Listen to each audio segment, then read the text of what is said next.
लोकसभा निकालाच्या पराभवाला संघाच्या लेखामध्ये अजित पवारांवरती खापर फोडलं गेलं आणि आता मागोमाग शिंदेंच्या शिवसेनेकडून सुद्धा अजित पवारांच्या राष्ट्रवादीवरच निशाणा साधला जातोय।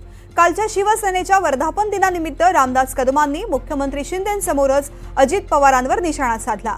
महायुतीत अजित पवार जरा उशिरा आले असते तर बरं झालं असतं असं वक्तव्य करत रामदास कदमांनी महायुतीला घरचा आहेर दिलाय। दरम्यान रामदास कदम यांच्या वक्तव्याला अजित पवार गटाचे आमदार अमोल मिटकरींनी उत्तर दिलंय। लोकसभेच्या निकालावरूनच विधानसभेआधी महायुतीमध्ये सुरू झालेल्या या आरोप प्रत्यारोपांच्या फैरींमुळे राजकारण चांगलंच तापलंय।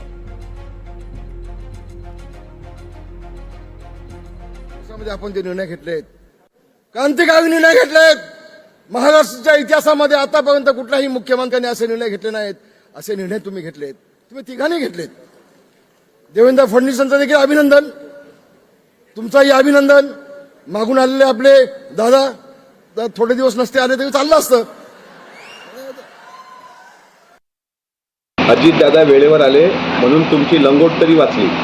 दादा जर आले नसते तर तुम्हाला कमंडलू घेऊन हिमालयात गोसावी म्हणून फिरावं लागलं असतं।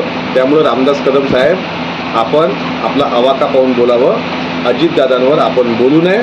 आणि जर कोणी अशा पद्धतीनं वारंवार, मी मागेही सांगितलं, आता पण सांगतोय, जाणीवपूर्वक जर तुम्ही आम्हाला अंगावर घेणार तर आम्ही तुम्हाला शिंगावर घेतल्याशिवाय राहणार